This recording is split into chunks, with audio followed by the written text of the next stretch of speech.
3, 2, 1. Yo, Sam's scary. Samantha Lee Lopez is back, everybody. Bean Mafia, what's up? And Sam is a goddamn scary person. I'm not scary. You scare me. Why? Why would you say that? Because you have so much power. That's true.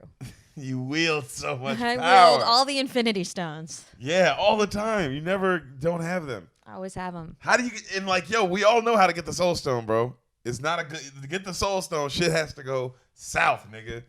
You know what I mean? There's no good way to get the Soul Stone. No, it was hard work. You had to kill somebody you loved. I know. There's only one way to get it. I know. It was hard. It was a very difficult choice for me to make. You're a fucking nightmare. Nightmare Sam. What a good nickname for you. Sam keeps telling me in bed that she's a defensive lineman. I don't know if that's hot or not. No, it's because you keep saying stop playing defense. She'll play defense. It's like, hey, I don't care if you don't want to have sex. Do your job. I'm like a coach. I'm like a coach, bro. But I'm a defensive lineman, so I am doing my job. You're hard-headed. Yeah, you are doing your job. Sam is the Warren Sapp in the bedroom, bro. She is just a fucking... No clue what that means. He's a Hall of Fame nose guard. He's a good defensive player. Oh, cool. Didn't let anything get by him. Nothing gets by me. You see what I'm saying? Nothing gets by her, in her, or around her. I'm saving myself for marriage. She is. That she is. But is that the Lord's work or the devil's work nowadays? You know what I mean? Times have changed. Grow up, Sam. We're back, Bean Mafia. Hope you guys are out there having sex with your significant other and making the doo-wop with the poo-wop. A doo-wop, a poo-wop. I like that our listeners, I hope they're having sex. That means some people have had sex in this podcast. Isn't that cool? That is really funny. Yo, if you've made Whoopi Goldberg, which is what I call it, because I like to say making Whoopi, and then I at some point added Goldberg, so now whenever I want sex, I say, hey, you want to make some Whoopi Goldberg? And this is why I have to be a defensive lineman. Well, who doesn't want to make Whoopi Goldberg all the time, dude? And if that's not a saying, it should be now. From now on, sex is called making Whoopi Goldberg. Anyway, wait, what was I talking about? You were saying people have sex to this podcast. Oh, yeah. Do you guys ever make Whoopi Goldberg to this podcast?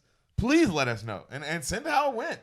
Did we encourage? Did we decline? Did you have to cut us up? Because like, this is so good. I bet more people have sex watching the movies that we do on this podcast. Like they listen to the podcast and they're like, oh, I'm going to rewatch that. Which I love that they do. Yeah, which is awesome. That's so cool. And we love it when you tag us and stuff and we know that it's happening. It's really nice. We like to spy on you. Because some of you guys are from Scotland. Like, what's up, dude from Scotland? They hit me up. Yeah, I remember you, bro. I fucking liked you. You sent good energy. I'm sending it right back to you, brother. Oi, I'm from Scotland, mate. Hope that made you feel better. But yeah, dog.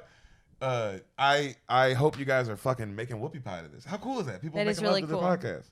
It's very cool. We're proud of you guys. Now, if you send me that you made love like during the Precious episode or something, then it's like, yo, bro, what's going on? Or like, yeah, Fruitvale Station, me and my girl started fucking. They're like, we had a baby.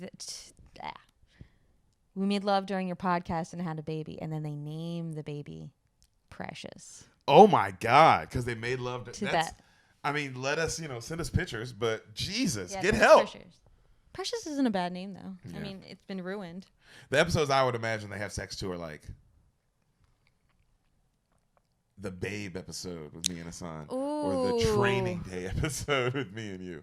Those are episodes to fuck to. There's definitely they're revved up, more people having sex to the you and Hassan episodes because there's way more sexual energy there.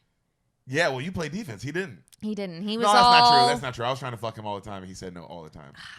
That was his whole thing on the podcast. That's the whole thing about being on this podcast. If you are ever a guest on this podcast, Deric will try to fuck you.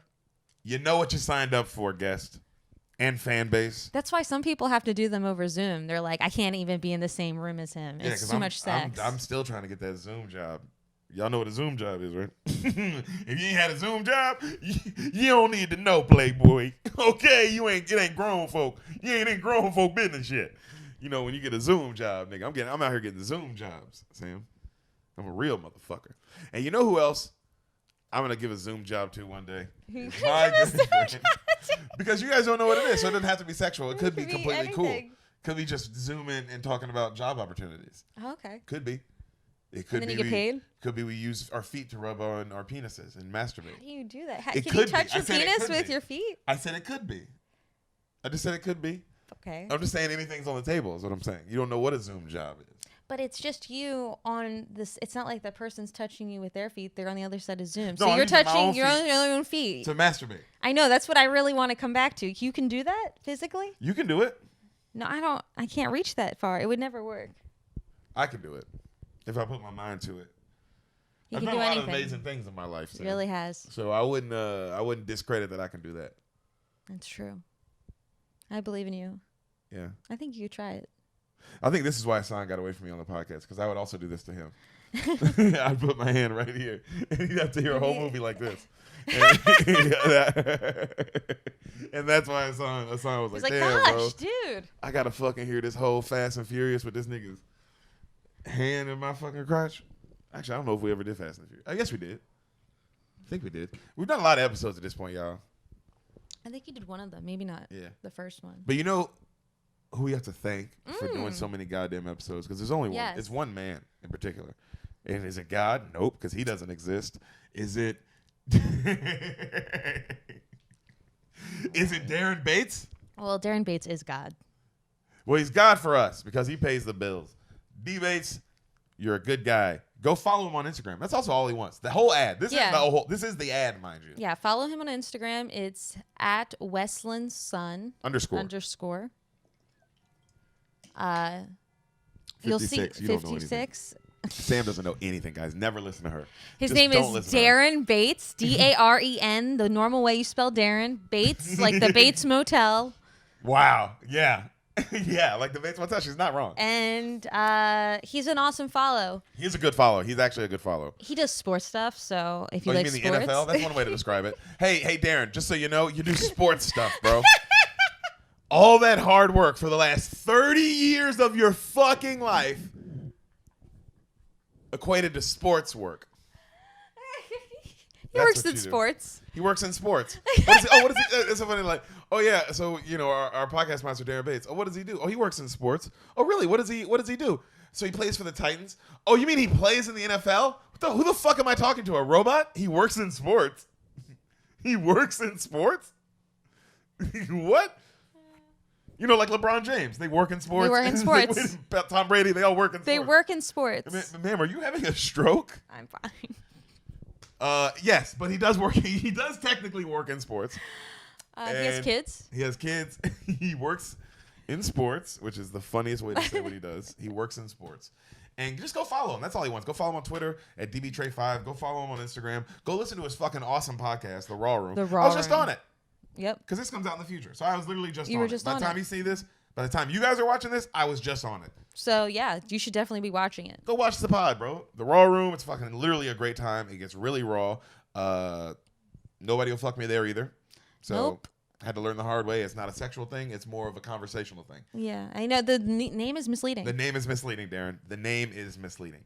But this time, I came without the intentions of sex. Hopefully. So go listen to that. Go listen to the Raw Room. Go show Darren Bates some love. He's a fucking leader. He's a champion. He's a warrior. leader. He's literally a champion. 2010 Auburn National Championship. He won that with Cam Newton. Rep. Even Sam knows that. I did know that actually. Sam knew that. I knew that with Cam. And what Newton. do we say? What do Auburn fans say? What's their big war cry? I just said half of it. What is it? What was the first half that you said? War cry? What's their like chant? I don't know that. Oh, War Eagle. That's their thing. War Eagle. War Eagle. That's Auburn's thing. Even though they're the Auburn Tigers. War Eagle? Yeah. And they're called the Auburn Tigers. Yeah. I don't know either. Darren, hey Darren. Explain that. You should have explained that to me. Yeah. I'm gonna ask that question. That's a big when question. I see you. What the fuck is War a Eagle? War Eagle? And how did they say it? Did they say it like what's his face on Scrubs? Like War Eagle. Imagine, Sam, 90,000 people in a college football stadium. 90,000 screaming, War Eagle! And yes, that is how I hope. No, they don't. They say War Damn Eagle. Or is it War? Hold on, don't look. They're making so many bad choices. Wait a minute. Is it War Damn Eagle? I should know this. This is embarrassing. This is actually embarrassing that I don't know. War Eagle Auburn. Yeah. It's a battle cry, their motto. Okay, so here's a few things for Darren Bates to take from this episode. We need to know what War Eagle means. Oh, Auburn began a steady march toward the Georgia end zone for a thrilling victory. Elated at their team's play and taking the Birds' presence as an omen of success, Auburn students and fans began to yell War Eagle to spur on their team. Wow, it started just at a game one time. Okay. As the Eagle soared, Auburn... So this Eagle soared over the game, and Auburn began a steady march toward the Georgia end zone. Wow, so it was when they were playing Georgia one time. Wow. Huh. 1930. Whoa, that was a long time ago. Yo. It's probably all white people on that team. Yeah, hopefully. I mean... Yeah, Sam. I don't know. That is correct. I like how you're... I'm just saying how long ago it was. I'm Captain giving you an era. Yo, that facts. And I wish Captain America did that more in Avengers. Like they were saying stuff, and he'd be like, "Hey, you know, only white people used to do this." Like when he watches a football game or a college game, and he's like, "Oh, whoa! First off, there's more colleges than Penn and than Navy and Yale. Who the fuck is Alabama?" You know, he's just like, "Wait, what?" No, Alabama would have. They would all existed. Most of these colleges are from so old. They're like from the 1800s, a lot of them. And then they all got black people around 1994, I believe. Yeah. So some of them got in like 91, but they were the special those were ones. like the California schools. Yeah. You know, they get on it earlier. Or maybe it started, hold on. Maybe it started in 18, maybe that game was in 1892. I don't know. War Eagle. War Eagle. Yeah, that's the thing. So War Damn Eagle, Darren Bates. And go follow him. That was all an ad, by the way. That was. If you ever want to advertise with us, we're great advertisers. As you can see, Darren gets a lot of love. Darren gets a lot of love. So if you want to fucking sell your little company, sell your weed, I said little like it's an insult, but you know, this is a little podcast. Who am I kidding? He said it like little, like no, it can grow and let's be grow bigger. together. But if you want to sell anything with us, hit us up. Hit us up. We do fair prices. Yeah. We do. We'll work something out. Sam. Yes. We're not here today just to talk about Darren and his great skin. His skin is so good. I said we weren't here to talk about that today. Smooth. I said that literally 5 seconds ago. Okay. But I'm going to move forward and march on like the War Eagle. Samantha, this is a podcast where I tell you a movie that you've never seen. Yeah. That's been the basis. It's been the basis. It started a long time ago with a young brown terrorist named Hassan. And then when he died, you had to replace him with another brown. Sadly, which sucks. But that's life. People die. People get murdered. Some people get their throat sliced and chopped up into little pieces and form together again as a robot and pretend that they're really living with their family and doing TikToks and the Dangerous Brown podcast, but they're really a murdered robot that I'm also controlling. You also control that. Mate, I'm just saying things that could be possibilities in the world. You could be the most powerful Avenger. Who knows? Maybe I'm Ultron. Maybe I'm just Deric Poston, a comedian. You know what I mean? But since the early days of that young man to now, the podcast has been about what, Samantha? People not knowing a movie. People not knowing a movie, and Deric performing the movie? Performing the movie. That's what I normally say. I'm not explaining it. It's not explained. You're not like learning like, oh, this is how the director did this and that and the budget and how he was cast and oh, this person almost got the role. I could give a fuck. I could give a fuck. It's a one-man show. This is a one-man show, but I'm giving you. But when you leave, you get to go, I've seen said movie. I have, and I know it better than most people. Yeah, because I saw it in a whole other way. I was completely engaged the whole time. Yes, there was no more. And the badder the movie, the better it was hearing it this way. Yeah, normally. Because usually you hear a bad movie on my end, I'm gonna try to give it to you pretty good. The bad ones are the best. But I feel like I do a good movie. I try to do it justice. But I always say, go watch the movie. I like the good movies, but then I'm like totally like into it, and I don't even want to talk to you. For the bad movies, you want to break it down and go, who wrote this? Who is this person? What were they feeling? What was their relationship with their mother? That they wrote such a film. Yo, that's when you know a movie is bad, when it's like, yo, did you call your mom enough? Yeah, you should. Or to call her less. I don't know. We got to see what the problem is. Sometimes you got to call her less. Yeah, sometimes you got to call her less. Really, there's a delicate balance. Of how much your mother should be called. She can call you as much as she wants. That's mom privilege. She carried you for 9 months. But you don't just be calling her all the time. Mm-hmm. Or do. Depending on if you're the right person. What your situation. Really evaluate that. Yeah. Talk to your mom. Bean Mafia. That's what we do. We talk to our mothers on this podcast. Or we don't. Or we don't, depending on what's going on in your life. What's going on in your life. Samantha. Samantha. Sam. Sean, I usually call you. I like Sean. Sean? It's confusing, but To them, but to me, it's who you are. Yeah. Sean, can you do me a favor before we start the movie? Mhm. Can you tell me what you think happens in the movie you've never seen? Double Jeopardy. I have no clue. All right, so I'm gonna assume this is a movie about who's the guy that just died that was on Jeopardy? Trebek. Trebek. It's Alex Trebek's life and how he becomes the host of Jeopardy. Holy shit. This is the greatest movie I've ever heard. Keep going. So he's a young Canadian guy, living in Canada, thinking, what's going to become my life? I'm going to have to move to America if I ever want to make something of myself, because that's what all Facts. Canadians do. Facts. Seth Rogen. You're welcome. Celine Dion. You're welcome. Biebs. Drizzy. You're welcome. Weeknd. Ryan Reynolds. Ryan Reynolds. You're welcome. All of you motherfuckers. Ryan Gosling. A lot of the Ryans are from Canada. We made you. We made you here. So Trebek, he's like living in Canada, and he enters like a Slumdog Millionaire type contest. Holy shit. What is this? Keep going. And so in the movie, that's how they frame it. They go back and forth in time. So he's in the contest that's going to get him to be the host of this new American game show called Jeopardy. And every time he answers a question, they're like, how did you know that? And they'd like, you're beating him. And then he's like, I have a vivid memory. And it goes back to like a moment in his life. In Canada? In Canada. Wait a minute. So Slumdog Millionaire isn't the original. No.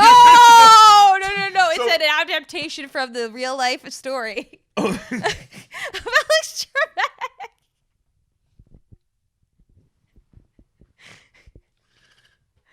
So we get to see all these little moments from Alex's childhood, like where he has to like shit in an outhouse, but then he falls in. And Yo, this is Slumdog Millionaire, Sam. I told you it's an adaptation of a real life story that happened to Alex Trebek. And it's called Double Jeopardy because after they go through this whole thing, they're like, well, if this all really did happen to you, then we believe you, but we're going to make you do the contest again. They left that out of the Slumdog Millionaire. So then they do the Jeopardy contest again, and he still wins. And he has another, 25 instances that it goes back to in his life. And they're like, wow, this is a really long movie. Sam, this is not... What happened to Double Jeopardy? You're losing your mind. I'm watching you literally And then unravel. he becomes Alex Trebek. Wait a minute. So you think there's this movie out there? You really... I'm sorry. But I have to question this. You think there's a movie where Alex Trebek falls in a toilet like an Indian man? It's In an outhouse. It's an outhouse. It's Canada. Sometimes you're in parts of Canada where Where it's it's just too not cold. as evolved. And they just don't have pipes, Yeah. but they have outhouses. Well, yeah, because it's like maybe they were ice fishing or something, so they have some outhouses. Yeah, the ice fishing. You know what I'm talking about. It's rural. And this is the movie, and it ends with we see him like becoming the host, like it's straight out of Compton or something. Oh yeah, we end with like a shot of Jeopardy, and he turns around and it's Alex Trebek as and he's Alex like Trebek, he's about to say his first words, and it cuts. and it cuts, and you're like, whoa. Yo, I'll say this, Sam. All your movies need to be made. Oh yeah. I mean, they're always 100% wrong, but Hassan's 100% wrong ones were just more like he tried to make a decent movie. Your movies are like, yo, I've never heard that in my life. Other than I have, because it's Slumdog Millionaire. But I can't believe you would think there's an Alex Trebek. It's called Double Jeopardy. And that's where your brain went, huh? I'm an artist. You are an and artist. You're an artist and you're a free spirit. You're a lot of Thank you. things. You got big boobs. You got a lot of things going for you. I appreciate that. Sam's got a lot going for her. Thank you. We didn't get Chipotle earlier today, and now I'm kind of regretting it. But Well, you could still text my brother. we have to move on from life. It is what it is. Samantha, credits roll. Beautiful landscape shots. Intense music. Dun, dun, dun, dun, dun, dun, dun, dun, dun. Double Jeopardy. We see our lead, the beautiful and young Ashley Judd. Oh, I love Ashley Judd. I know my dad.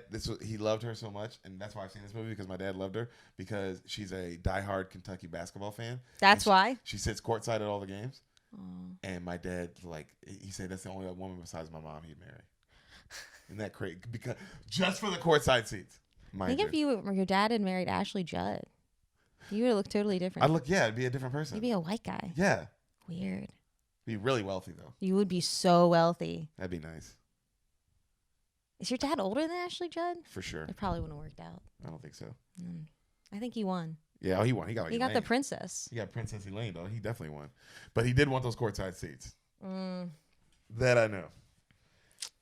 So we see her. She's teaching her son to fish. Son's like 4 or 5, like a little kid, you know. Mm-hmm. And she's pointing out this boat out there that they own, the Morning Star. And when he gets older one day, she'll teach him how to sail it because she loves sailing, right? You see, and then just other shots of them having fun. She's a great mom. Okay. Cut to a huge rich people party. We see her husband, Nick, the dude from remember the Star Trek that we like, the first one with Chris Pine? Yeah. The dude who recruits him. The captain. Oh, the guy who looks like he could also play. Yeah. And he's been in everything. You've seen that guy in a million things. So Mm-hmm. he's young in this too, though, but him, okay? This movie came out in the 90s. Yes, I'm getting that. Clearly. Yeah. You said Ashley Judd, and I was like, and 90s. she's the lead, so you're like, oh, wow. I mean, when was the last time Ashley Judd was even in anything? I don't know, dude. But she killed this. This movie murdered the box office in the 90s. It was huge. So they're saying like he's talking business with men. You see him, and they're saying how Seattle's a real problem, and we got to fix this, man. Things are getting bad. Okay, and he's like, oh, we'll talk about it later. We see a woman at the party who's watching their son, and it's Ashley. Damn these clocks! And it's Ashley Judd's best friend. All right, it's a woman named Angie. Okay, and we see also cut back to Nick. We see him explaining his artwork, like this artwork he bought to some rich, like he's a rich guy. Yeah. So it's kind of rich, snooty shit. And he's explaining this painting, right? And it's the only artist he buys paintings from. And I forgot his name. It's like this is like Kubrick or some shit. Oh, okay. All right. And that's the only artist he buys, the director, but that's the only artist he buys paintings from. So, he clearly like is in love with these paintings. Cut to Nick. He's giving a speech at the party, and he's making everyone laugh. And everyone's there to raise money for some school. It's like a big charity banquet, like a rich, snooty kind of thing, you know?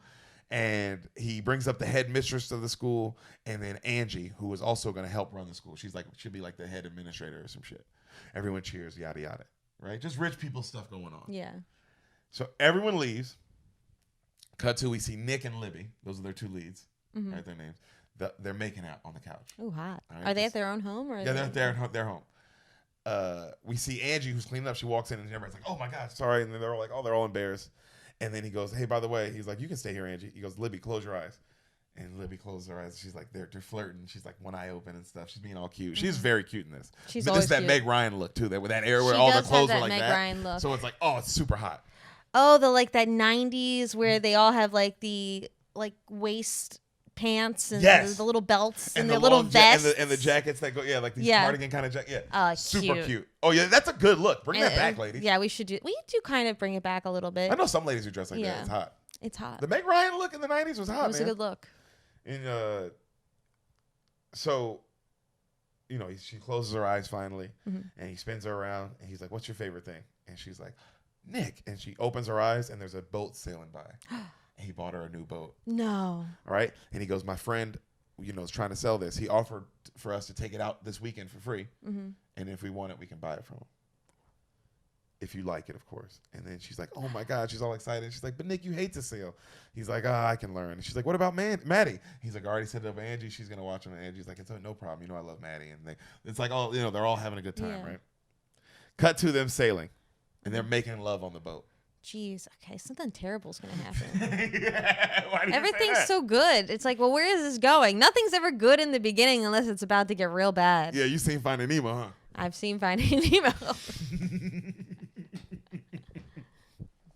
Yo, the first time anyone sees Finding Nemo, you're like, "Yo, what the fuck did I just watched a massacre, like a children's massacre." Yeah, it was like a school shooting. Yeah.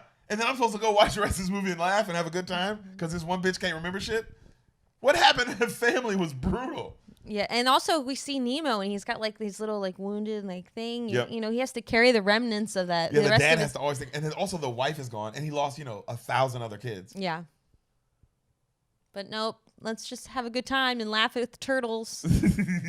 Dude. Dude.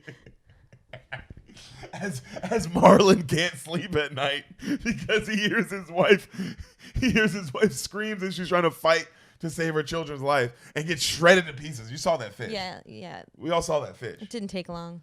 Anyway, you want to dive more back into Yeah, this? let's go back into this massacre that's about to happen. Clearly. So, to them sailing, making love on the boat. We hear her moaning. We see her riding the shit out of him, and she showed her tits. This was the 90s. In like the first 5 minutes of the movie? We're like 10 minutes in now. Okay. They really let us know that they were snooty rich people. Yeah. All right. We see her breast. He comes inside of her. Like he comes. Yeah, he does the fool like, ah. And then she's like laughing in like this cute moment, where they're like that after their glow. And she's like, oh my God, we should do this more often. And he goes, what, buy expensive sailboats? And she's like, no. And they lay down and they're like eating. And she's like, just the two of us, get together. And he's like, yeah, I think we should. And they kiss, right? Mm-hmm. Cut 2.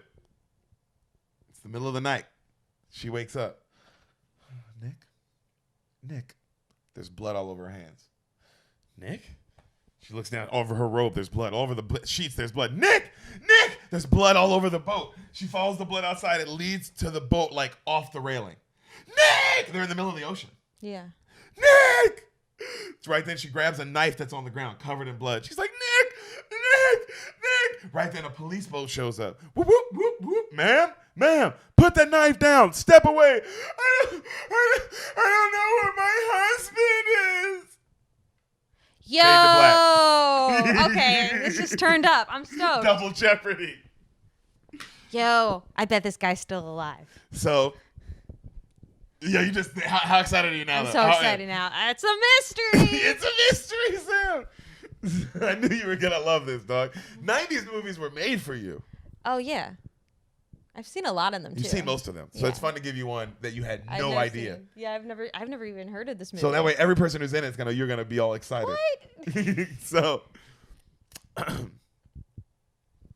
she waits on the dock with the police. Mm-hmm. They tell her they found nothing. And she's like, no, he's a strong man. He's such a strong man. And they explain to her how, ma'am, there's like literally no way he's alive. You guys were so far from anything. Uh-huh. You know what I mean? And she has a full-on panic attack. She's a good actress. Just starts sobbing. Yeah. Right? She sits, cut to it like the next day or like a day or two later. She sits by the water with her son, right? The son's playing. He's still young. Uh-huh. So it's like, he's that age, sure, it would be really hard for him to even understand. He wouldn't understand the concept. He's like 2 or 3. Probably, no, he's like maybe 4. Okay. So, but still that age where it'd be like, this is, yeah. Like, even if I tell you daddy's gone, at some point you're going to be like, where the fuck is dad? Yeah. And she's sitting by the water and her head's just down. And the sheriff and her attorney comes up and they tell her, like, ma'am, Nick has been officially declared dead. And she's like, oh my God. And she just like starts sobbing. But they didn't find his body. Yeah, but like they didn't find, but like it's been official. He's declared dead now. Also, ma'am, and the attorney goes, because the cop knows who they are, so he feels really bad for her, the sheriff. He's like, I'm sorry, Libby. And then she looks at the attorney. She says, all right. He says, Libby, you're being formally charged with his murder. She says, what? And he's like, don't say anything. And the sheriff's like, I'm sorry, Libby. And he pulls out the handcuffs. And she's like, cut her. Not in front of my kid, please. And he's like, and he like lets her, because he knows her though. So it is like personal. Mm-hmm. You know what I mean? Because it's like, oh, is he a white woman? And I was like, no, I think that one is, oh, I fucking know this bitch. Yeah, I know this bitch. I know this. It's not even about her. It's like, I know this fucking kid. Like, even if she did murder her, like, she ain't going nowhere. Mm-hmm. Whatever. So the judge denies her bail. Mm-hmm. She can't fucking believe it. Mm-hmm. She's like, what the fuck is going on? Well, I mean, there's no other person to even charge. There's no other. But you can tell she suspect. hasn't thought of it though, because she hasn't even, it hasn't. Because you didn't do, it wouldn't have crossed your mind yet. You'd be like in the shock of like, yo, where the fuck is my husband? Mm-hmm. Also, they were happy. They look happy. They look happy. They look extremely happy. So you're like, what the fuck is going on? She tells her, like, she can't fucking believe it. Her friend Angie, she's like, well, her friend Angie is looking out for the son in the time being, right? She tells her lawyer, like, look, maybe, I don't know, I had some wine, I fell asleep, And she said maybe Nick was trying to cut a line or something upstairs, and he used the knife from the galley. That's why I was on deck, and maybe the boat pitched and he cut himself, and he tried to wake me, but I wouldn't wake, and she just starts sobbing again, like fuck, like even I sound crazy. Yeah. And then she like grabs a cigarette. She's like, oh my god, I quit these when I met Nick. And then right then the attorney goes, ma'am, Libby, did you buy a life insurance policy 4 months ago with your husband? And she said, yeah. He said it was worth $2 million. And she's like, yeah, but I mean, we did that together. Like we sail a lot, we make a lot of money, we figured that we should do that, you know? Yeah. And she's like, the jury's gonna see that as a motive. And she's like, they think I killed Nick for money? Oh no, are you kidding me? I mean, we had problems, we argued, but Jesus Christ, never. Are you kidding me? Yeah. We're okay. And then he's like, Libby, calm down. And then he's like, did you know 2 of his investors from Seattle were suing him? Like for fraud or whatever. Like he was gonna have to give up all of his assets and maybe do time. Did you know that? Whoa. And she's like, what the fuck? No, I didn't know that. And she's like, well, his death means that doesn't happen, and you get $2 million. So the jury's really going to see that, and the other lawyers are going to see that as a motive. Yeah. And she's like full panic, like, what the fuck is going on? This is crazy. I'm just a mom. Ministry, because she's like, I'm just a fucking mom. What the fuck is happening?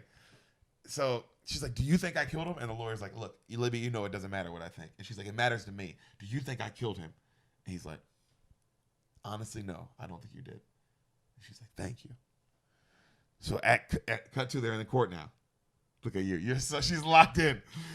They're in court. They find out the phone cord was cut on the boat. Ooh. All right. And that's when police showed up. And when they got there, the phone cord was cut, and Miss Parsons was holding a knife. Right. That's what the cop who was on board of the other boat says. Like he's giving his testimony. Cut to, they play the tape. And they're like, we have tape of Nick's last call out for help. And she's like, what? They play the tape. It's Nick. And he's like, Mayday, Mayday. I'm on the Morning Star. I've been stabbed. Oh, my God, I'm bleeding. Oh, fuck. Help, help. And they're like, sir, do you know your position? He's like, oh, I don't know. I don't know my position. Oh, God. And it cuts. Yeah. All right. The lawyer who's going up against Libby says how, of course, she did this. Whoop, whoop. There's no other person. It's like an OJ like situation. Like there's no other way she didn't do this. And then she's making fun of her because you're all you're saying is you were asleep. That's it. So what did you? The only other option was you sleepwalked and you did this, right? And then she cries out, "I didn't kill my husband. I love my husband. You have to believe me." She's just sobbing. Okay. And she burps. And she burped. This is a very in-depth performance. It's what I go all the way. Cut to a room. She's getting to say goodbye to her son. She lost the case. Jeez. Okay. The lawyer apologizes. She says, "It's okay, Bobby. It's not your fault." She sits with her son and Angie, and she looks at Angie and says, "Angie, I have to ask you something." And Angie's crying. She's like, "What?" "I'd like you to adopt my son." "I can't do that. I can't do that. I can't do that." I thought it through. I can't put him in my parents' house. I can't have him grow up in the situation I grew up in. Money won't be a problem. The $2 million goes into a trust fund in his name. He gets it when he's 18. Maddie loves you. I can't let him become a ward of the state. Andy, she starts crying. "Please." And Andy's like, okay. They hug. Okay. Cut to, she looks over. She looks at her kid. She's like, "Hey, kiddo, you're going to stay with Angie for a while. You'll have lots of fun, and I know you'll be good, right?" And he's like, "Yes, Mommy." She's like, "When this is all over, we'll be together again. It's a promise. I love you. I love you too, Mommy." And she's just sobbing. Yeah. Right? Cut to her waking up in prison. Whoa. Okay. She's full in prison, bro. Yo, this movie is crazy. I didn't know we were going to get to prison. I thought we were going to I know. I can tell you were like, "Oh, I know where this is going." It's like, no. This bitch, she's in prison, bro. Yo, what is this movie? Ashley Judd. That's what this movie is. Okay. So the other girls see her as she wakes up, and you can tell she's all nervous, and they were making fun of her, calling her a rich bitch because she's clearly looks like some preppy rich bitch, right? And how she's not gonna make it, and they bet she offs herself in 6 months, and she's like, "Get away from me," right? And they're like, "Hey, honey, relax. We're your new best friends." And they're like, "Black girls," and it's literally just that TV show. It's the beginning of that show. What movie? The show. What show? Girlfriends? No, Orange is the New Black. Oh. This is how it really isn't that how that started? I thought it was gonna be a bunch of girls walking in through smoke and cool outfits and my girlfriend. What if you find out it's just Shawshank Redemption, but a woman? That would be crazy. And also, they picked Ashley Judd. So they go, hey, what are you doing? Wait, so, what? Go ahead. So it's like Orange is the New Black? No, I'm just saying that her friends are like these black girls. These girls who are like mean to her. There's like it's kind of like how Red was in Shawshank. Like they're being mean to her, but it's really because they're like, they kind of like her. Yeah. And they say how we heard you did your husband, and she doesn't say anything, and they're like, we sure he deserved it. She knows it's no good and fucking well mine did, and the other one laughs. Damn. And they walk off. And she's like, right. Cut to her the next day in prison, and she's talking to Angie and Maddie through the glass. Mm-hmm. And Maddie's like, I learned my ABCs. And she's like, what? Angie taught me. And she's like, I taught him. And he's like, oh my God, I'm so proud of you. And he's like, A, B, C, D. And she's just bawling because he's a baby, right? I knew you were going to love this movie. And cut to more time passing, right? Like, and more time passing, and she's on the phone with him. More time passing, she calls, no one answers. More time passing, no one comes to visit. More time passing, she's crying in her cell bed. The other girls hearing her cry and feel kind of bad for her. Yeah. Right? So the other two the next morning talk to her and we're like, hey, we heard you can't reach your friend. And she's like, I fucking can't. I don't know what's going on. She disappeared. And she's like, well, no one can disappear, honey. Just think. That's what you're here for. Calm down and think. Like, track her down. Use your head. Yeah. And then they kind of walk off and she's like, and it kind of like, the show is like, yo, I do have nothing but time. Who's the person that plays Angie? You don't know, just some actress. Oh, she's just some actress. Yeah. So, Libby, this is the only part of the movie that really didn't make sense. I mean, actually, a lot of it doesn't make sense, but this was the first one where we're like, huh. She calls the school that Angie used to work at, that Angie worked at, pretending to be Angie. Mm-hmm. Okay, because she knows that she's called it, and they say Angie doesn't work there. She calls another time, pretending to be Angie, but whoever answered, they would have had to know, like, because they go, hey, this is a collect call from.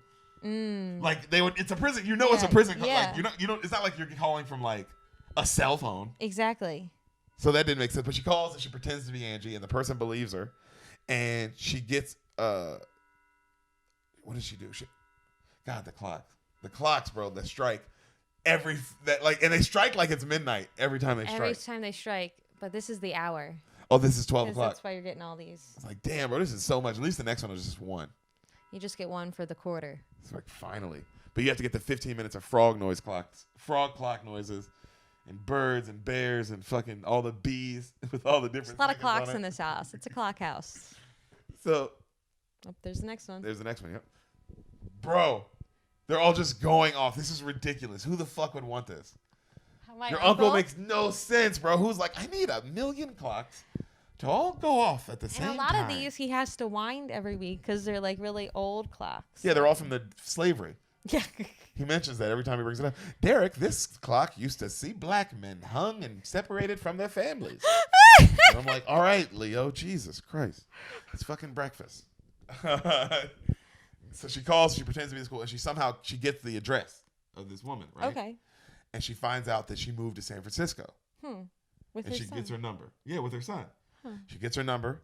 She calls the number, and Angie's like, hello. She's like, Angie, hey, it's me. And she's like, oh my God, Libby, I've been trying to call you. No, it's bullshit, you've been trying to call me. Is Maddie okay? Yeah, of course he's okay. He's fine. Why are you in San Francisco? You just fucking disappeared on me like that? Libby, I promise, I was literally just about to call you. How could you move and not tell me? Oh, fuck it. Put Maddie on the phone. I don't have time for this. And then she's like, oh, hey, Maddie, it's your mommy. You want to come say hi? He comes over. Hi, Mommy. Hi, sweetie pie. Oh, my God, I love you. Mommy, she thinks about you all the time, and she misses you so much. Oh, I love you. And she's like, just bawling. I love you too, Maddie. This is so hard, and I know, but I promise. And then right then, a door opens up. We see it from Maddie's point of view. A door opens up, and you just see legs and a briefcase. And he goes, Daddy. I knew he wasn't dead. I knew that bastard wasn't dead. Yo, this is a woman revenge movie.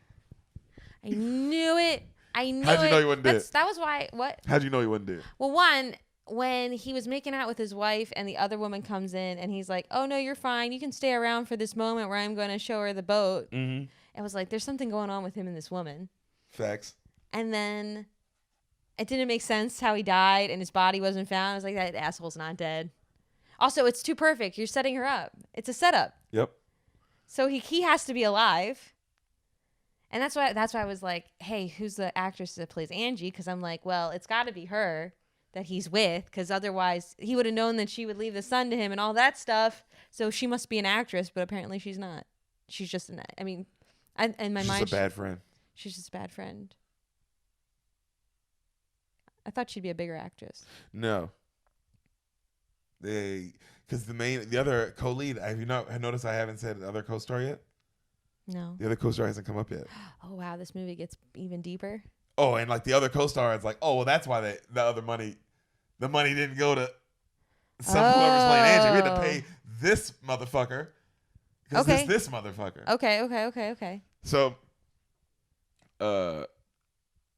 she's like, Daddy. And then Angie's like, what? Daddy? Nick? Is Nick there? Nick? What is Nick? Is Nick there? And then right then you see it cut to Angie and she's like, and Nick runs over and he slams the phone and then he pulls it out the thing. And then she's like having a panic attack and she tries to call the number back a bunch of times and the line is dead. Wow, this guy's an asshole. Not only did you send her to prison, you guys seemed happy. I know. You fucked her that night. But not even for the fucking. It's like she's not like she questioned any of that, you know? Yeah. You came inside her, dog. Yo. That's some evil shit to do, to come inside somebody and then hours later. People are bad. People are evil, bro. Money. So sometimes. She can't fucking believe it. She's sitting in her bed and she's looking at a picture of her son all night, right? Mm-hmm. The next morning she tries to call the police, like, and agents and her lawyer, and tell everyone no one believes her. Yeah. Everyone's like, you're going crazy, Libby. Just you got to do your time. You're like, you're in prison. It is what it is, right? So she keeps crying about it, and then one of the other black girls finally comes up to her and goes, hey, you're in prison. You got to stop calling and asking people for help. No one's going to fucking help you here. All right? You want my advice? Do your time and shut the fuck up. All right? Get out of here. And then Libby's like, so what, are you a lawyer or something? And the lady goes, once upon a time, yeah, I was. But once you murder your husband, they don't let you practice law anymore. And she's like, oh, shit. And she's like, you want a real Christmas present? Because it's Christmas time at this time in the prison. She's like, you want a real Christmas present? This is the best advice you'll ever get, and I won't say it twice, bitch. And she looks up. Ever hear of double jeopardy? And Libby's like, she's like, no one person can be charged with the same crime twice. That's in the book, Fifth Amendment. That means when you leave here, you get out on good amendment, you track him down, and you kill him. Sam's like, turn up. Turn up. Also, who is this person? Is this a big actress? No, you'd recognize her. She's been in a lot of stuff. Okay. She has small roles. Okay. You know? And Libby's eyes get real big, right? And she's like, and the best part is, you can run into him in Times Square in front of everyone. There's nothing anyone can do about it. You're right. You're in your legal rights. Makes you feel a little warm and tingly inside, doesn't it? She's like, to feel good? And then Libby's like, yeah. Cut to Libby now working out every day in prison. What? Yo, Ashley Judd. Ashley Judd. I knew if this isn't women empowerment, I don't know what is. Yo, this is women empowerment. I love this. In the 90s. They had a couple movies like this where the one, G.I. Jane. Yeah, and like the husband was like a bad guy, and then the wife like gets hers. Like doesn't what was that Sandra Bullock one or maybe it wasn't her? I remember Enough with Jennifer Lopez. Okay, I never saw that. Yeah, that one. But yeah, where the wife gets hers. Yeah. Yeah. I knew you were going to like this one, though. On Netflix, by the way, guys, when you want to watch this after, go watch it there. So she's like, damn, all right. So she's working out, and then the friends are watching her work out. I'm like, damn, I've never seen anyone just drive so hard off sheer hate, and they're just laughing, right? And you see this bitch, like, working out. More time passes. You see the girls baking her a cake for her Maddie's 8th birthday. So that's how much time passed. It's been like 4 years now. Yeah. How long is her sentence? Huh? She killed him. How long is her sentence? Her sentence is long, but but her parole. She's just trying to, like, that's why she's being real. That's what she told her. She also like, hey, be good. Don't fuck up while you're in here. Yeah. And the moment your first parole comes, you'll be able to get out. Yeah. Like, you know what I mean? She's also a white lady. That's what I'm saying. So, her friends are, saying more encouraging stuff to her. More time passes.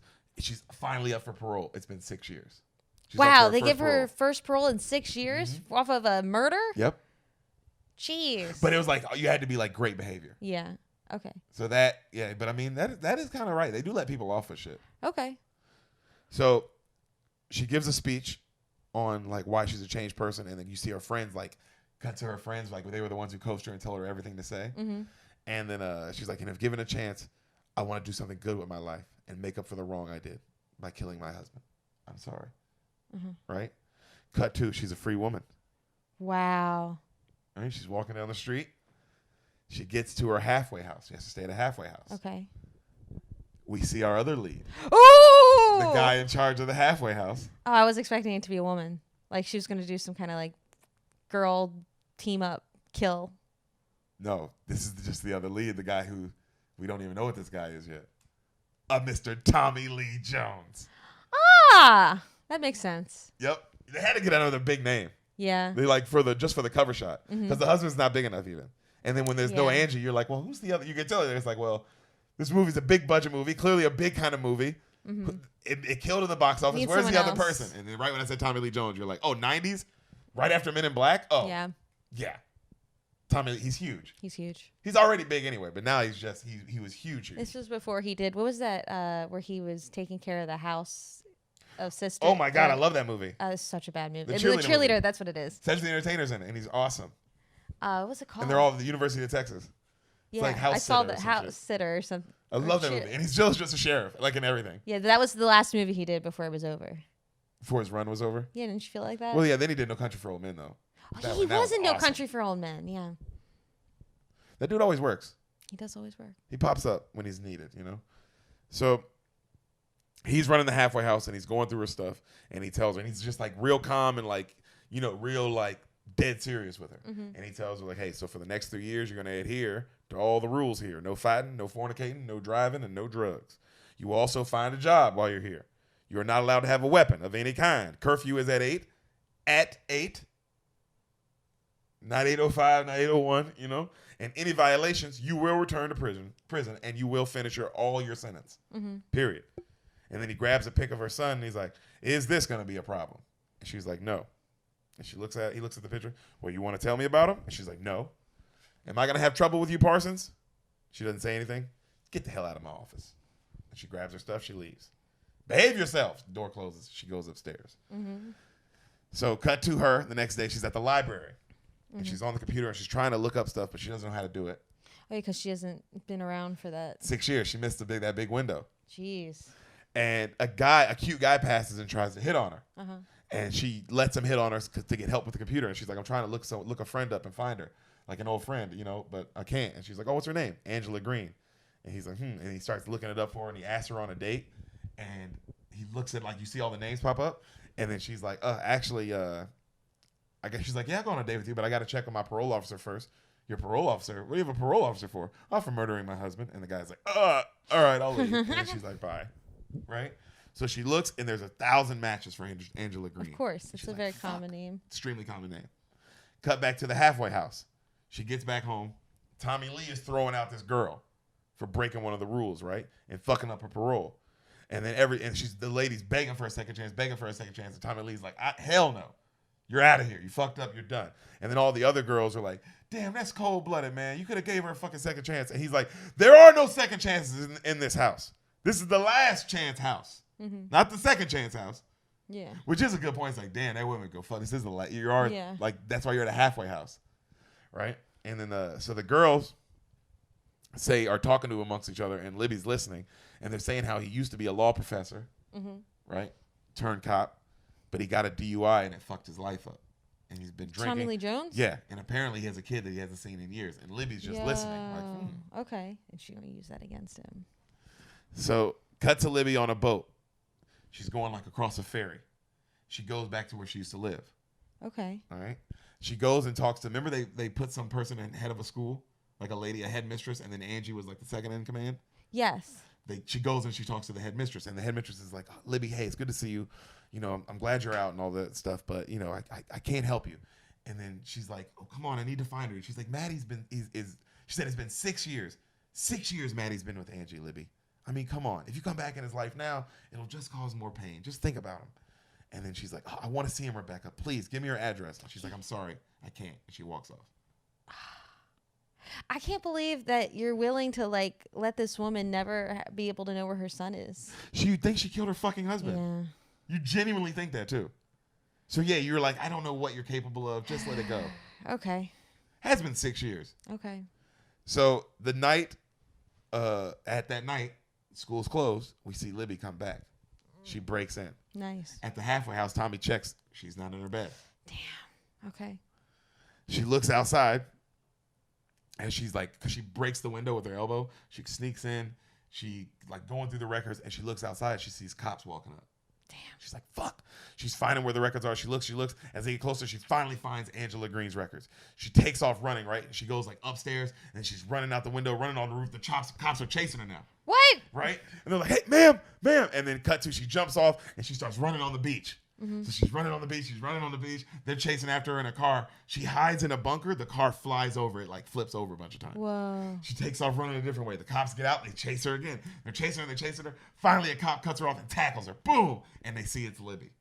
And they're like, Libby, God damn it. What are you doing? Cut to, she's sitting in her cell.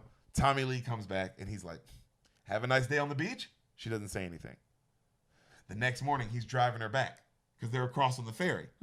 So now he's got the car on the ferry. Like, he's in his car, and they get on the ferry, and he's, like, taking her back to go to prison. All right?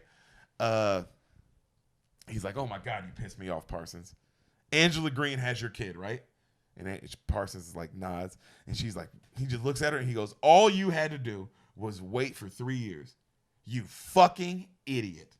You're a fucking idiot. He says, like, you're a fucking idiot. She looks at him. He's like, you are. You couldn't be good for 3 years to see your own kid. That's your fault. You're not going to see him now. This is on you. Like, he's being real on her. Like, what do you want me to say? You're a fucking dumbass, dude. So you broke into a place. You ran from the cops. You're going back to prison. Yeah. Duh. And now you're not getting a parole. You're just there like a fucking idiot. Yeah. Right? And then he's like, you could have made the right choice and you chose not to make it. And she's like, the right choice? I had no choice. Fuck your curfew. You don't know what's going on in my life. She's also got a point from her perspective. That's true. I know you're on her side. I'm on her side. Team woman. We're strong. Oh, God.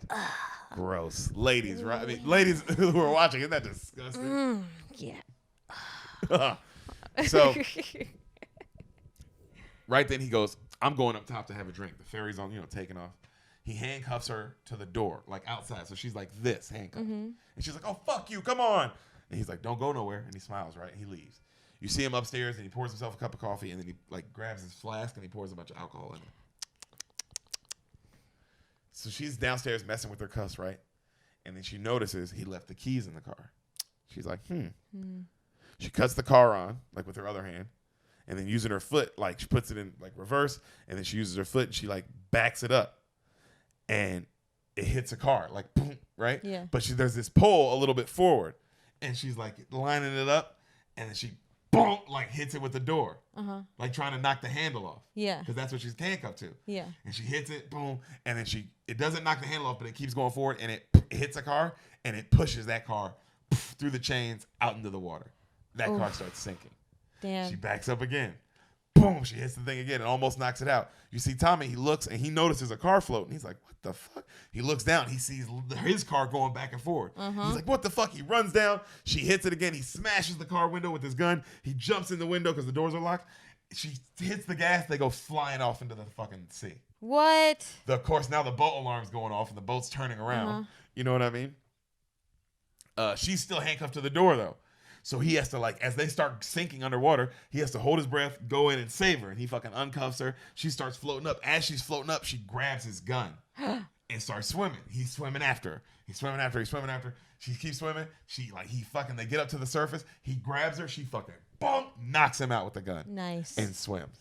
Girl power. The boat throws him, saves Tommy Lee with the raft, brings him up. He's all fucked up. You see her swim to the land and run off into the woods.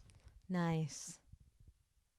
Did you see any of this coming? No, this sounds like a movie I would make up. I'm just like, yo, this woman's a badass. Yeah, this is crazy. Also, none of it makes sense.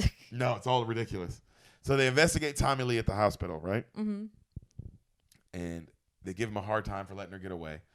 Cut to, she hitches a ride somewhere, right? And she's back at her parents' house. She goes like hitches a ride home to her parents' house on this farm, and they don't dig it. They don't get into this at all. And she's talking to her mother, and the mother, you see the mother digging up in the dirt, like in her tomato. She has a tomato farm, and she's digging up, and she opens up a tin box she finds, and it's got a bunch of money inside. Yeah. And she gives it to her, and she's like, "I always said there was money in tomatoes." And the girl, she's like, "Thank you, Mom. Thank you." And it fades out, and that's it. We don't see all? the relationship with the mom, anything. She said she didn't want her kid to go live I with know. her parents. And clearly the mom's cool as fuck. Okay. I think she's just a rich, spoiled brat. I think so too. So we see her driving a truck away, right? She goes shopping for a BMW. Okay. She's going by the name Angela Green. And then she's like, I would like to, but she's like, I want to buy this for sure. Can you run it through credit, Angela Green? And the guy's like, yeah, Angela Green. And he like, oh. And then he pulls up the address. He's like, Angela Green and he says the address and the phone number. She's like, yep, that's me. And he's like, it says Angela Ryder now. And he's like, cause Ryder, and she's like, oh yeah, that's my name, Angela Ryder. And she gets up and she just leaves. And he's like, ma'am? And she just walks out. Oh, so she knew that they bought. Okay. Well, no, she's just trying to she was just lied to get her information. Yeah. Right? So Tommy Lee, he goes and he visits a girl to help him also find Angela Green because he knows that's who she's looking for. Mm-hmm. Right? Why is it his job to go find her? Well, the police are finding her, but he's finding her, I guess, because he's pissed off. Yeah, but doesn't he have a house to run? I guess you can get somebody else to run the house while you fucking find this bitch. I guess it would be a part of your job, too, to hunt her down. No, it wouldn't. I think so. You're supposed to be there to you're like essentially a den mother, you know, like you're just supposed to be there and instill the rules. Someone else is bounty hunting. Oh, yeah, you get a bounty hunter. Yeah. But it's him in this movie. Way to go, Tommy Lee. So Libby finds out that she lives in Denver, Colorado. She heads to Colorado. She gets to the house. She grabs her gun. Music gets real intense. She walks up to the doorbell. She rings it. You hear, honey, can you get that? Door opens up. A kid, the age of where her kid would be now, answers. And she's like, she's staring at him. And the kid goes, Sam, who is it? And then a different mom walks up. And she's like, and she lets go of her gun. And she's like, hi, I'm looking for Angela Ryder. And she's like, oh, I'm so sorry. I don't know. She's like, she lived here before you, I think. And she's like, we moved here a couple months ago. We don't, I'm sorry, I don't know.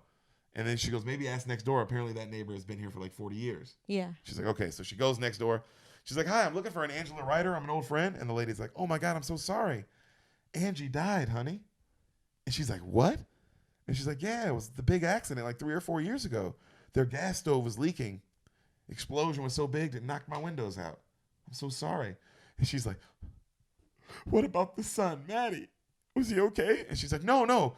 Him and Simon were fine when it happened. And she goes, oh, Simon. She goes, yeah. Oh, poor Simon. He was so grief-stricken. And she's like, oh, I'm sure. Yo, he killed Angela Ryder too. For sure. This guy's an asshole.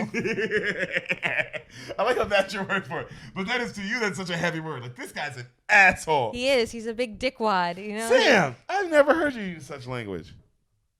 So cut to her at the library reading up on the explosion, right? And she sees in the paper that they still, in that house, had their old artwork up. That artist that he loves. Mm-hmm. Okay.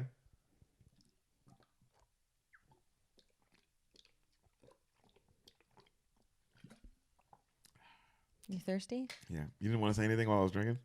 No, I felt like they needed to enjoy that too. I hope we all had a water break. So cut to her at the library. She's reading all up on it. We see Tommy Lee now questioning the old lady about Libby as well. And he's like, did you see the kind of truck she had? She's like, no, but she had a truck. Mm-hmm. And she's like, who was she? And she's like, oh, don't worry about it, man, but thank you for your help. She goes to this art gallery, our girl. Oh, the artist that he likes. Mm-hmm. Well, she goes to a famous, a really high-tech, high fancy art gallery, right? Mm-hmm. And she asks about the artist painting, have you seen any of these paintings that have been sold? I'm looking for any of them. And he's like, And the guy looks and he goes, oh, actually, one was just sold to Munich not too long ago. And she's like, oh my God, can you look up the person who sold it? I'm trying to get one myself. And he's like, one moment. And right as he's looking up, the doorbell, the front desk bell rings. And the guy's like, oh, I'm sorry. And he goes up to the front desk. It's Tommy Lee. And she hears him. And she's like, oh shit. And he's like, I'm looking for this woman. Whoop, whoop. And then he's describing her. And you see her look it up. And then she finds the information she needs. A guy named Jonathan Devereaux sold it from Louisiana. Right? She gets the information. She takes off. She goes outside. Her truck is being blocked by his car. Yeah, he's not stupid. She backs into it and fucking hits it, then backs up and he comes outside and she looks at him and she hits it again and flips it over. Whoa. And she takes off. What kind of truck is she driving? A huge old school Dodge Ram. Oh, cool. Right? She's a badass, dog. She's a badass lady. Cut to, we see Tommy go back and he sees who he was looking for. Mm-hmm. We see our girl on a plane headed to New Orleans, Louisiana, Mm-hmm. to find Mr. Jonathan Deverall. Mm. All right. She goes to this very fancy hotel. Okay. And she's like, "Hi, I'm looking for Mr. Deverall. He owns this, apparently." And they're like, yeah, he's not here right now, but he'll be back for the party tonight. And they're like, "Do you want us to leave a message?" She's like, "It's fine." And she leaves. Mm-hmm. She goes to this other fancy hotel next door, and she's like hanging out and like eavesdropping on this conversation by the teller. And she hears a woman, like an old rich lady, clearly this old rich lady, say her, like, her name's Miss Critch, and she's in room whatever, and she's gonna go take a nap. She's so tired, whoop whoop, and like, "Can you watch her dog?" She hears this. She goes to like this fancy like Armani store, and that's in the hotel, and like gets a really fancy dress and all this stuff, Yeah. and charges it to her room as Miss Critch. Ah, so smart. Super smart. And she says the room number. Mm-hmm. She knows. So she charges it. The lady, it works. Tommy Lee goes to the police and lets them know, "Hey, there's a woman here armed and dangerous. She's supposed to be in prison now." She's like, they got a gun. The police are like, "Oh shit, we're on it." Okay. They post her face everywhere. All right. She's all on the news, everything. We see our girl sneak into the fancy party. She's walking around looking for someone. She doesn't see him. She's just looking for him. Don't see him though. Right then a guy gives up and he gives a speech about how, they're having this big fancy charity. And they're doing the thing, the thing where like women can buy a man, like auction him, Oh yeah. like a date Yeah. with a rich guy. Uh-huh. And they're doing that, but it's like for some fancy charity, right? And they're like, first up on the auction block, none other than our host, Mr. Jonathan Deverall himself. And she looks up to the stage, and our boy Nick gets up. And he starts talking, and now he's got a thick Louisiana accent. Uh-huh. And he's like, "Oh, I just want to thank all y'all coming out here and enjoying these fine arts with us." And Whoa, like, who is this guy? He's Yeah. like a serious con man. Yeah. She was just a pawn in his long-term scheme anyway. Yep. Yo, who is this guy? Do you like him or not like him? I hate this guy. Also, I don't like that he works in decades. I don't like people that have plans that last longer than 5 years. Yo, it's scary to you? That's horrifying. It's like, what are you going to become, Elon Musk or something? This guy's just a fucking son of a gun. Yeah, You're right. He's an asshole. he's an asshole. You say that with such vigor, baby. Oh, because you can tell that it wasn't like he was married to her and things went bad and this was like a choice he had to make, like between his life or... No, this is just a business decision. No, he's been doing this forever. This is how he conducts his life. He thinks he's God. He thinks he's God. So... Because he's got characters. Yeah, I mean, this dude has a Louisiana, and it's good. That's what... If I'm her, that would scare me the most. Yeah. Watching him be like, look at how good his Louisiana accent is. Mm-hmm. Louisiana. Okay. Right? And he's making everyone at this rich party laugh, and they start bidding on him, and the woman's like, 1,000, $2,000. And then you hear her go, 2,500. And he hears the voice, and he kind of like looks around, but he doesn't see anything. And he's like, huh. And then you hear another woman go, $3,000. And then you hear our girl go, $5,000, but you still can't see her. Mm-hmm. And then another woman goes, 5,500. And then she goes, $6,000. And he's like, well, ma'am, she took us to $6,000. You're going to respond to such a high number. And then she's like, 10,000. And then the other lady's like, well, you can have him, honey. I had him a couple nights ago, to be honest. And he actually ain't that worth it. And everybody laughs, right? And he's like, oh, Miss Monroe, right? And everybody's like, well, so to the woman in the back, why don't you come forward and claim your prize? And she walks up and she's like, hello, Nick. And he's like, right? Because, it's the woman that... You sent to jail for your death? You would know that she's out. You would know she's out. And somebody would have already called you and said, oh, sir, hey, you're... No, who's going to tell him? Oh, you're right. You wouldn't know she's out. He's supposed to be dead. You wouldn't know she's out. I forgot he's supposed to be fucking... I forgot he is a son of a bitch. He's a son of a... He's a con man. I like how you didn't cuss. You said he's a son of a... He's a son of a... Son of a gun. He's a son of a gun. So she walks up and she's like, well, aren't you going to give me a kiss? I've earned it. Don't you think? And he goes to kiss her and she turns away and everybody like in the crowd goes, ooh. Right? What is this movie? And so she grabs him and they start walking off stage and she's like, I'll make this easy, Nick. An offer you can't refuse, huh? We can. He's like, can't we take this somewhere private? And he's like, still trying to talk like that. And she's like, and right then another woman comes up. And she's like, hi, I'm Miss Monroe. And then she's like, hi, I'm his wife. And she's like, oh, he didn't say he had a wife. And she's like, yeah, I'm just passing through to pick up my child, and then I'll leave soon. Right, Jonathan? And then he's like, oh, yeah, that's correct. And they're like, oh, Jonathan, we didn't know. And then right then she goes, I do have one question. How long were you fucking Angie before deciding to get rid of me? And then the other girls are like, Jonathan, right? And he's like, well, let's walk away, right? And then he grabs her and he's like, Libby. Now he's talking normal. He's like, hey.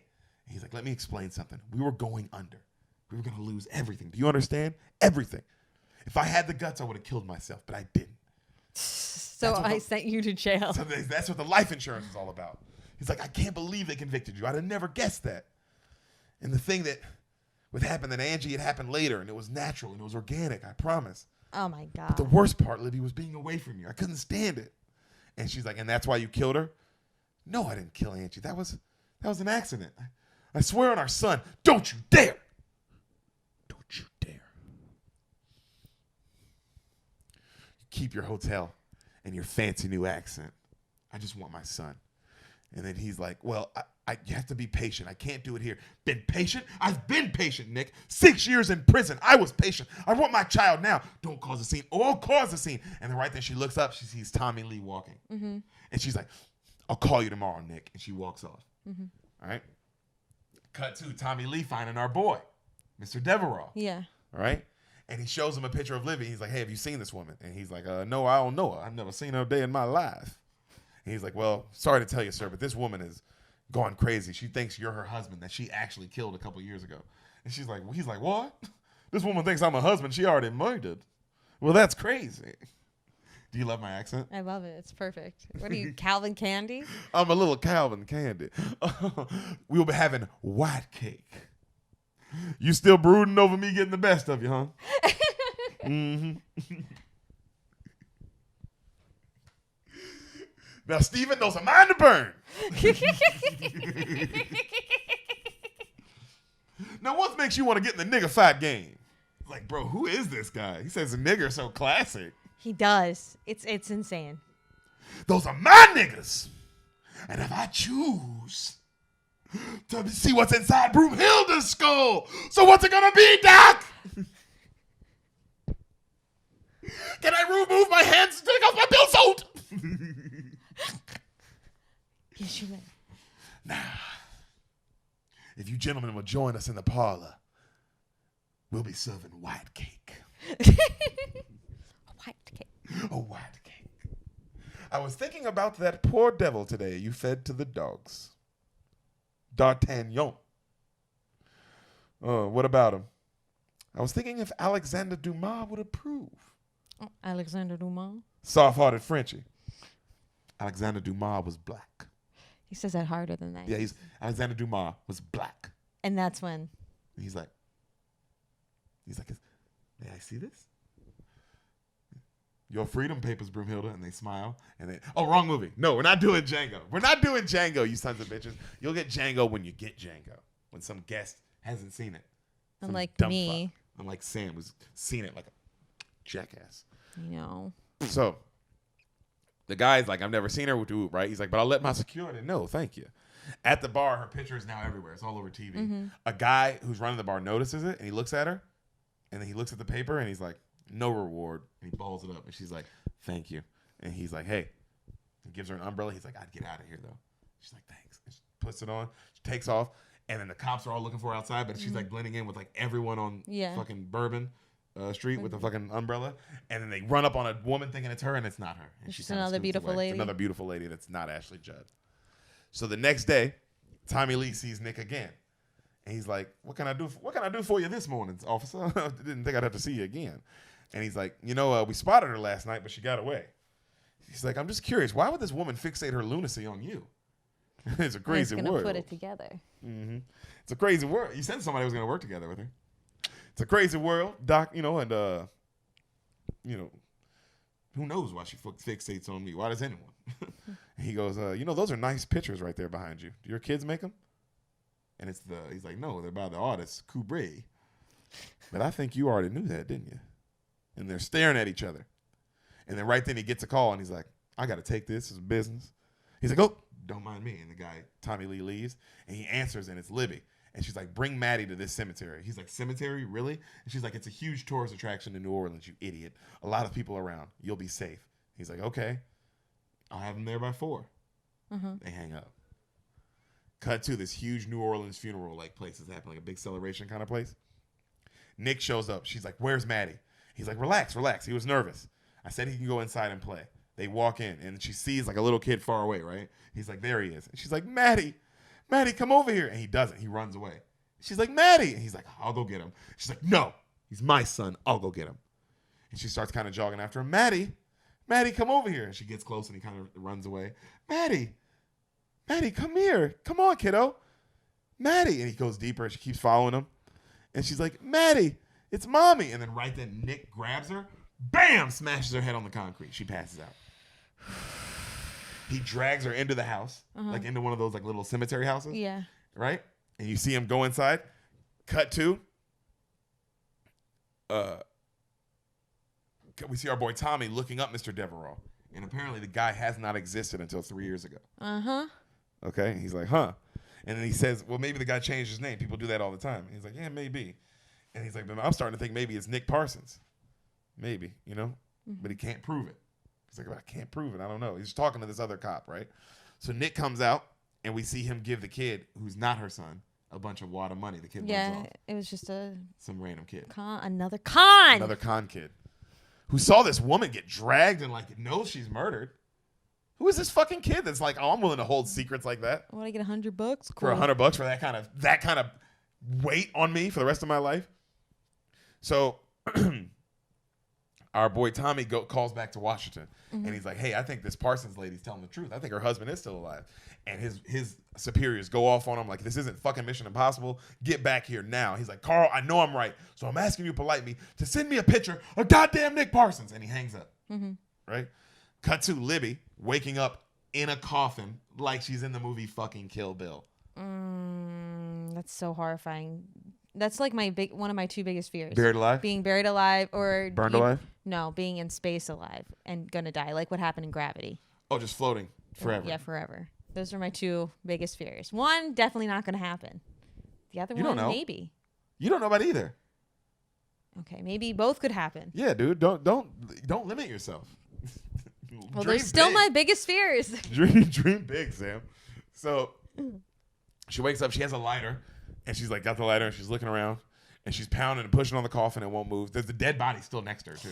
Ugh. Right? So she reaches down in her pants though, like down in like her boots, and She's her got a gun. Her gun's still there. Nice. She finds the hinges, pow, pow, pushes it off and is like, she breathes, she gets out and she escapes. So she wasn't under the ground. No, she was in one of those funerals that's like you have to walk into like it's like, remember Coco?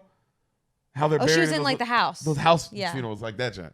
So cut to Tommy Lee. He gets the picture sent back to him of Nick Parsons. It's him. It's not him. It's a different person. He's like, Really? right? Yep. Interesting. We see her heading Clock into town. thickens. Tommy Lee following her. She gets near the hotel. She's about to go in. Tommy Lee grabs her and he's like, "It's over, Libby. It's over." And she's like, she tries to break free and then she just starts bawling, crying. And she's like, "Please, please." And he holds her. He's like, "It's over. It's over." Okay.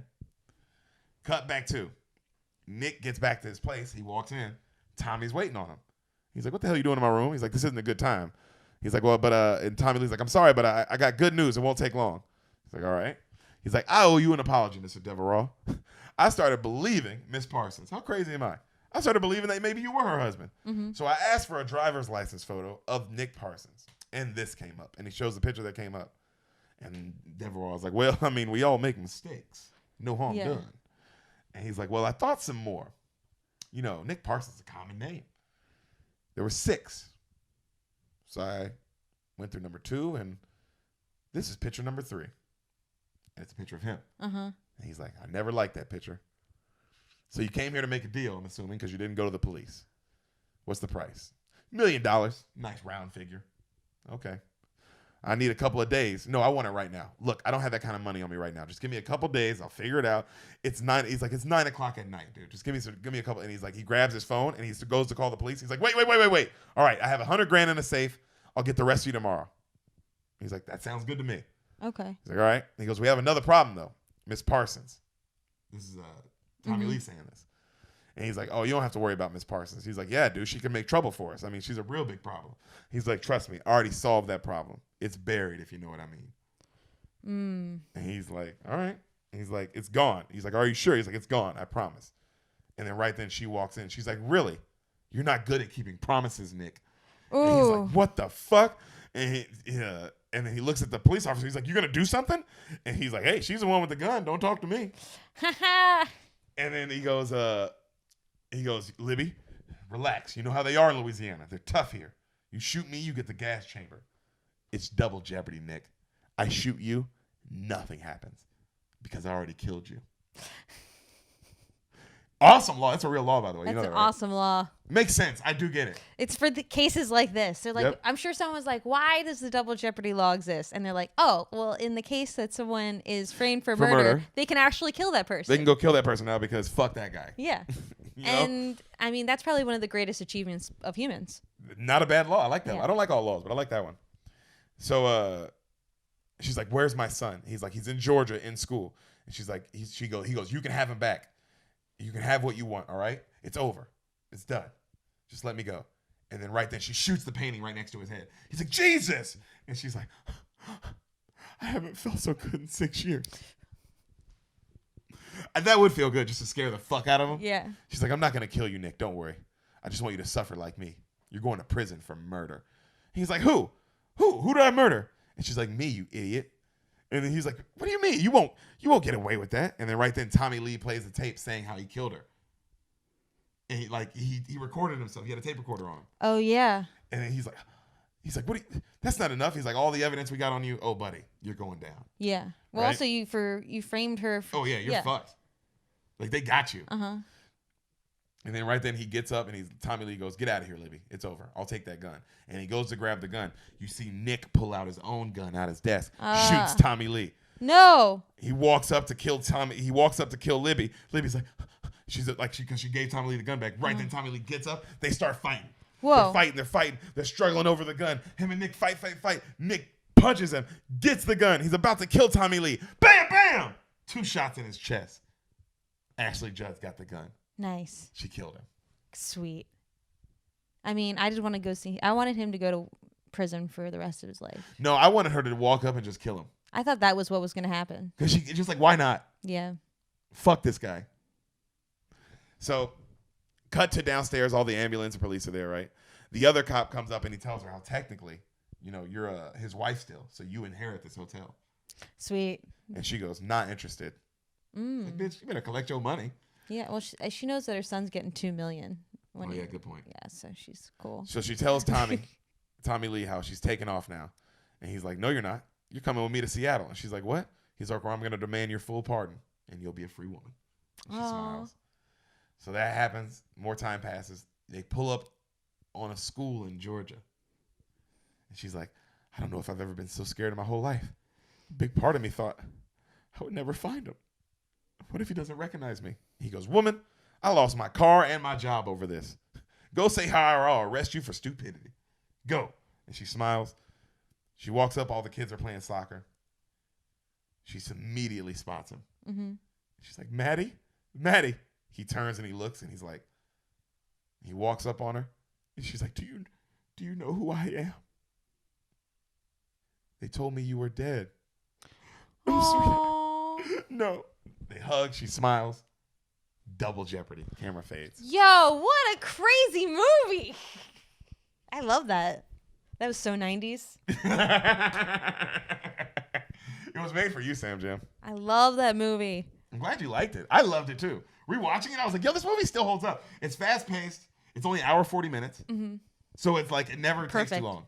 Yep. You know what I mean? For everything that it has to be. And the whole time, it's one of those movies that I remember the first time I saw it was on like TNT. I saw it with commercials. But the commercial breaks kept pissing me off because I was like, damn it, what the fuck happens? Yeah.